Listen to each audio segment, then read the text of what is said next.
Y'all, this story is wild. Okay. So this guy, let's call him Yahya.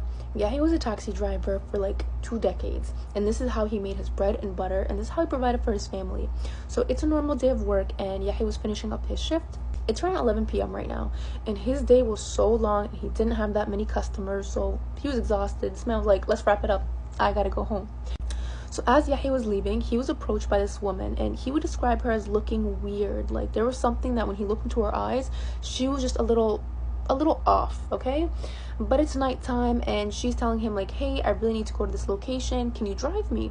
And he's like, oh, where is it? Because if it was like 10 or 20 minutes away, like, why not, right? On his way, he would say yes.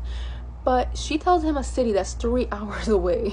He basically tells her like, hey, it's the end of my shift and that's too far, like, politely, I can't take you. And she's not taking no for an answer. Homegirl is like trying to persuade him. She's like, no, please, I need to go to this location. I need to go tonight. There's no other cars in the area. Like, please, please, please take me home.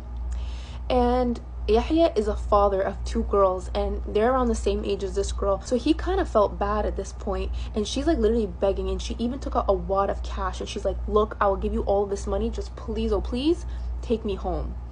And at this point, like, he was already feeling a little bit bad. He said, okay, I will take you, please tell me where you live. So she tells him the location. She hops in the car. He says, let's go. Now Yahya is driving the girl, and she's chilling in the back seat, and it's been like a couple of hours of driving past the countryside, and Yahya keeps asking her like, hey, how close are we there yet? He was so exhausted and tired, but she didn't give him an exact location or distance. She kept on saying, oh, keep going, oh, we're close, keep going. And as Yahya was driving, he would occasionally look into the rear view mirror to, like, you know, look at her, but he couldn't see her in the reflection. He didn't think much of it because he was exhausted. Again, you have to remember, this man's been working since the morning, so he was like, oh, my eyes are failing me, like, you know, I'm just tired.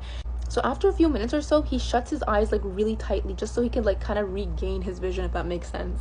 And then he tries to look at the rear view mirror again, but he still can't see her.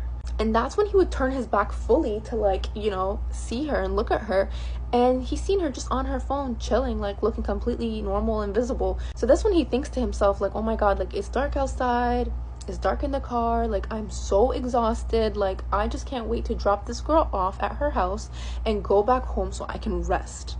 Now they finally arrive at the woman's destination, and she explained like, oh my god, this is my mom's house and I'm so eager to see her. I haven't seen her in so long. So the first thing he notices is that they are in the middle of nowhere, and it literally looks abandoned. But he couldn't judge because obviously everybody's not on the same, you know, financial status, so he didn't judge. She gets out the car and she thanks him, and she paid him beforehand, so she just went straight into her home.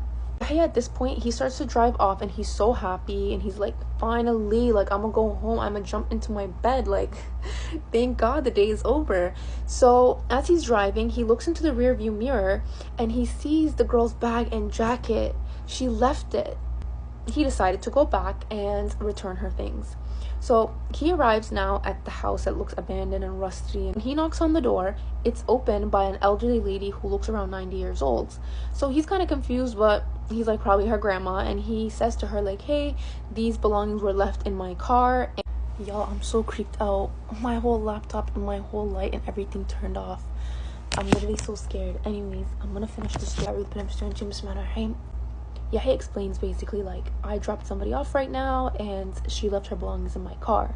So the elderly woman looks at him like literally in the face, and she goes, there's nobody living here besides me. And that's when she like would look down to see what's in his hands, right? And she kind of like loses the color in her face. It literally looks so startled. And then she says to him, where did you find that? And Yahya is kind of confused, but he repeats himself. He said, I dropped off a girl and she was in my taxi, and she said her mother is living here, and so this was the belongings she left in my car. And she says, that's impossible, like, there's no way. He's just kind of confused, and he's just looking at her, and she's not saying anything. And then she looks him dead in the eye and she says, it's impossible because my daughter died 30 years ago and these are her belongings. That's when she like invites him into the house, and she says, okay, we can talk if you want to come in. And he's terrified at this point. He's like, oh hell no, like, I didn't want to come here anyways. So he drives off, and he speeds literally, and he drives as fast as he can. And when he arrives at his house, he's shaking and he's terrified, and he explained the entire thing to his wife. He kept saying to his wife, like, I must be imagining things, like, this can't be, like, she has to have been a person because we spoke and we talked so much. His wife, like, literally looks at him and she says, Yahya, that was definitely a jinn that you drove home. Guys, I'm so scared. And from that day, Yahya stopped taxi driving. That was the last day that man was caught in a taxi.